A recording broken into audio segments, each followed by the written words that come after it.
여러분 안녕하십니까? 김원식입니다. 이번 시간에는 좀 생소한 부분이 있을 것입니다. 양적 완화라고 하는 것 처음 들어보셨죠? 양적 완화에 대해서 여러분들과 함께 생각을 해보도록 하겠습니다. 혹시 양적 완화에 대해서 들어본 적 있나요? 네, 요거는 많이 들어봤습니다. 네, 그러면 무슨 뜻인지, 그리고 이 양적 완화로 인해서 부정적인 측면이 발생된다면 어떻게 되는지, 그렇다면 그 부정적인 문제를 또 해결할 수 있는 방법론이 있다면, 그리고 이 부정적인 측면이 또 우리 교실 현장에 이 경제 용어지만 어떻게 또 작용이 될 수 있는지 듣고 싶으네요. 네, 우선 양적 완화는 국가의 경제가 어려워졌을 때 국가에서 통화량을 늘려서 경제를 부양하는 경기 부양책입니다. 그래서 이때 시장에서 돈이 많이 돌지 않았을 때 국가에서 통화량을 늘려서 사람들이 좀 더 시장을 활성화시킬 수 있도록 도와주는 것인데요. 여기서 발생할 수 있는 문제는 인플레이션 현상입니다.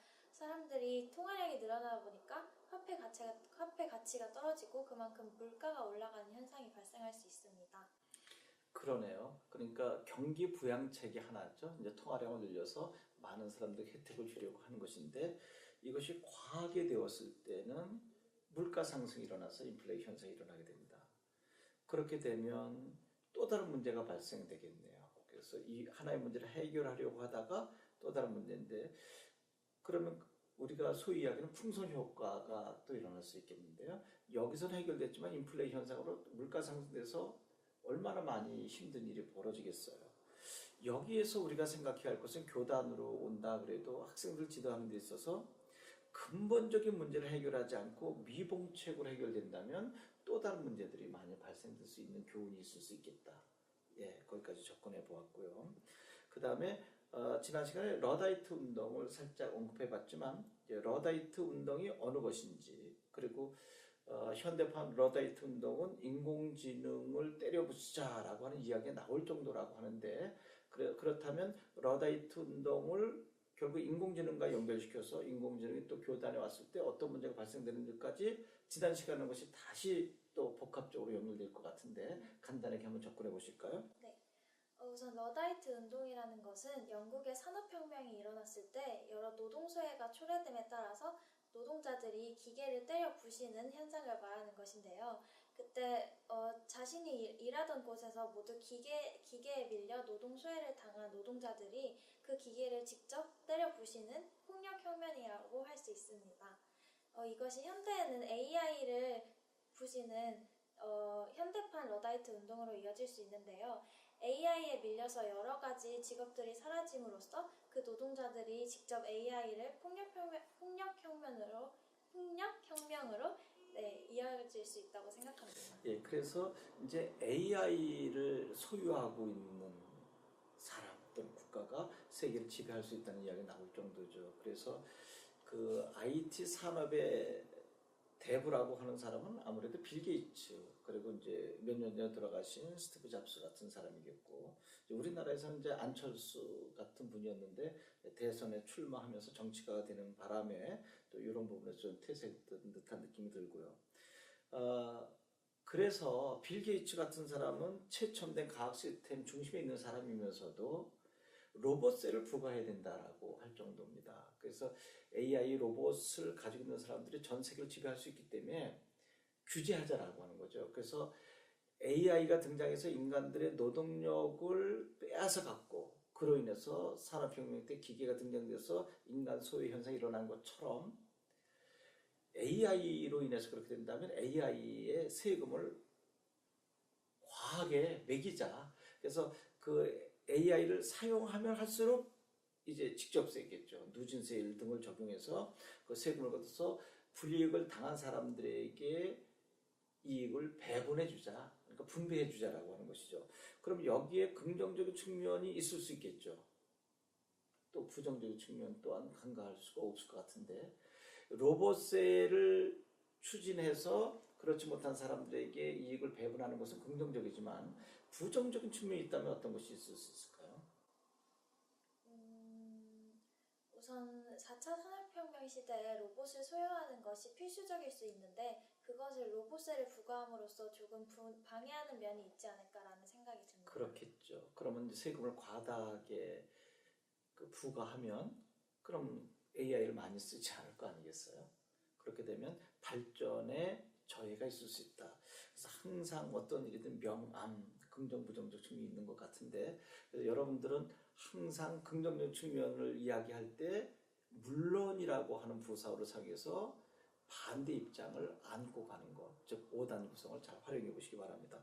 다음에는 이제 필리버스터라고 하는 말인데 좀 생소한 용어인데 혹시 들어본 적 있나요? 네, 들어봤습니다. 네, 그러면 필리버스터가 무엇인지, 그리고 이것이 우리나라에서 실제로 행해졌다면 어떻게 행해졌는지, 그리고 이것이 만약에 교육 현장에서 이루어지게 된다면 어떤 일이 발생할지까지 한번 생각해 보셨으면 이야기 한번 해보실까요? 네, 필리버스터는 합법적으로 의사를 방해하는 것인데요. 이것이 무엇이냐면 토론을 할 때 무제한으로 시간을 정해놓지 않고 자신의 의견을 발언할 수 있는 기회를 가져서 어떤 정책이나 어떤 문제에 대해서 반대할 때 그것을 방해하는 것입니다.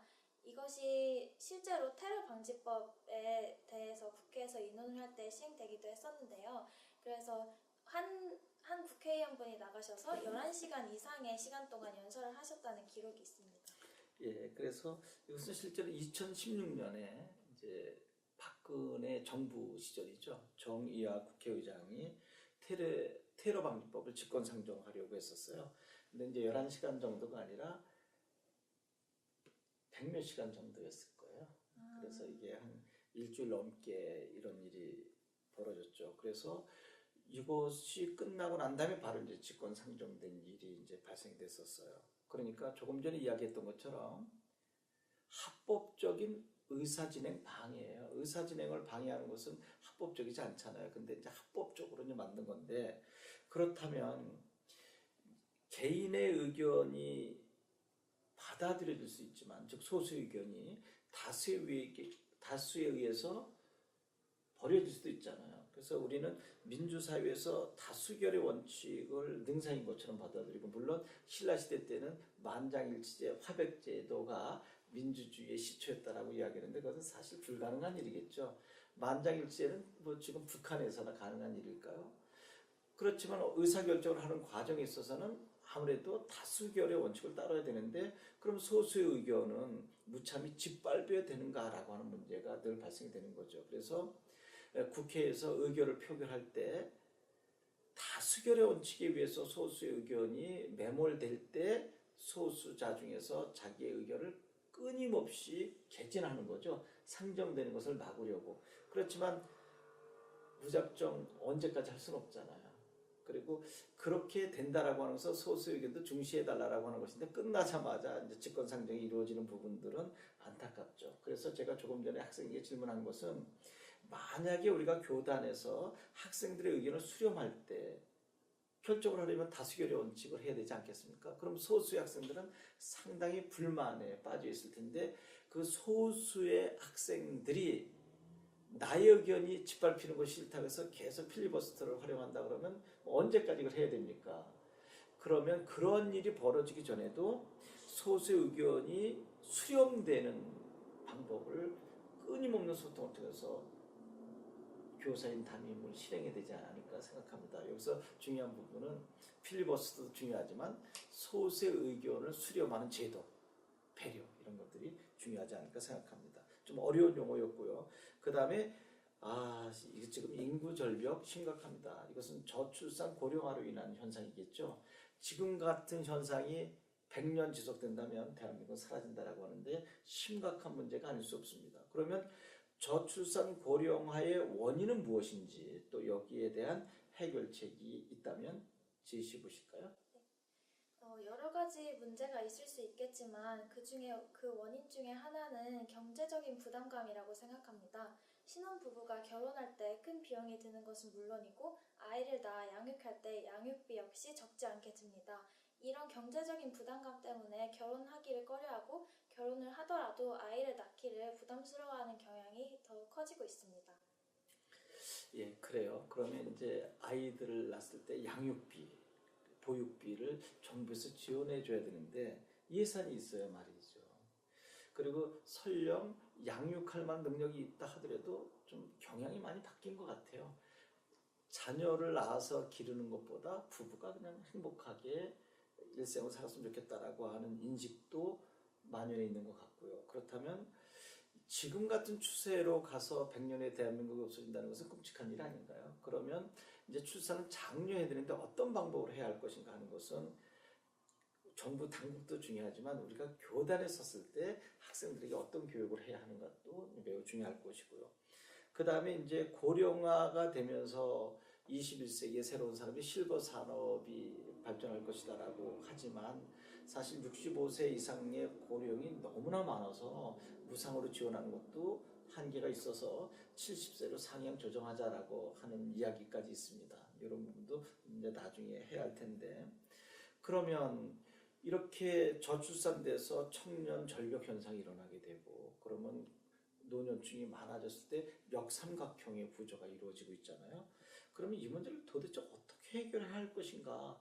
이것은 정말 심각한 문제가 아닐 수 없습니다. 그래서 우리가 교단에 섰을 때 어떻게 하면 출산을 장려하고, 또 출산 장려하는 것도 중요하지만 어떻게 해서 재원을 확충해서 출산을 장려했을 때 보육비나 양육비를 조달할 수 있는가 하는 것도 교사가 해야 할 일은 아니지만 생각은 해야 할 부분이 아닌가라는 생각을 합니다. 그럼 교사가 해야 할 일은 무엇일까요? 학생들과 이러한 부분들을 충분히 나름대로 토의한 결과물을 만들어서 정부 해당 당국에 이런 것들을 글을 올려주는 것도 좋은 방법이 아닐까 생각을 합니다. 이제 이번 시간에 마지막으로 이제 공무원 연금이죠. 이제 우리 교사가 되고자 하는 사람들도 교원 연금이 큰 메리트를 작용을 했죠.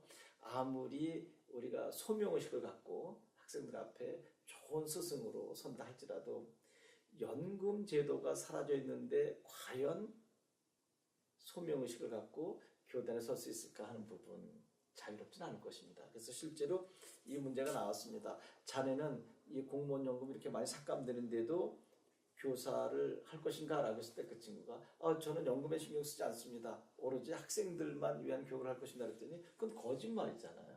연금을 주지 않는다면 학생들이 과연 이 공무원을, 사실 교사 공무원이잖아요. 지망할까? 그래서 그런 것은 이제 바람직하지 않을 것 같아요. 그래서 현실을 받아들이되 교육 현장에 사명감을 갖고 접목하는 것이 매우 중요한데, 만약에 학생에게 이런 질문이 왔다면 어떻게 답변하시겠습니까? 우선 학생에게 그런 질문이 온다면 처음엔 정말 당황할 것 같습니다. 그런데 먼저 학생에게 공무원 연금이라는 것이 선생님들에게 주어진 권리이긴 하지만 그것이 사라진다고 선생님이 학생들을 싫어하게 되거나 혹은 선생님이 된 것을 후회하는 것이 아니라 진짜로 학생들을 위해서 열심히 봉사하고 열심히 교육하기 위해서 선생님이 되었다는 것을 진심으로 말해준다면 학생들도 받아들일 수 있을 것이라고 생각합니다. 네. 이제 만약에 이제 이런 문제가 출제된다면 이제 접근 방법은 다양할 수 있겠지만 이렇게 가면 좋을 것 같아요, 여러분. 공무원 연금 제도 매우 우리 교사에게 중요한 건 맞습니다. 그러나 연금이 삭감된 부분에 대해서는 유감스러운 것도 사실입니다. 그렇지만 정부 당국에서 결정한 부분은 존중되어야 한다고 생각합니다.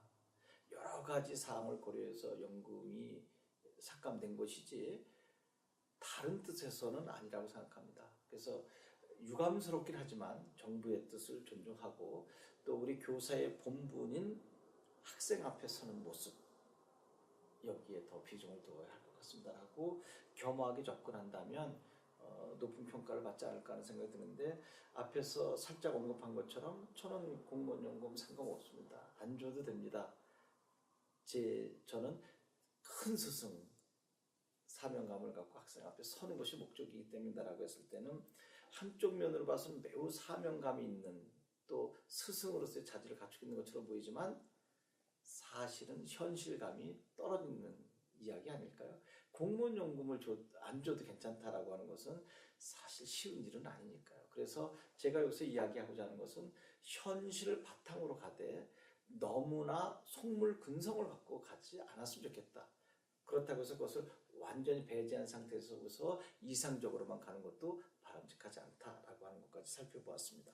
이렇게 해서 양적 완화, 또 러다이트, 필리버스터, 인구 절벽, 즉 저출산 고령화에 관한 문제점, 그리고 마지막으로 공무원 연금까지 살펴보았습니다.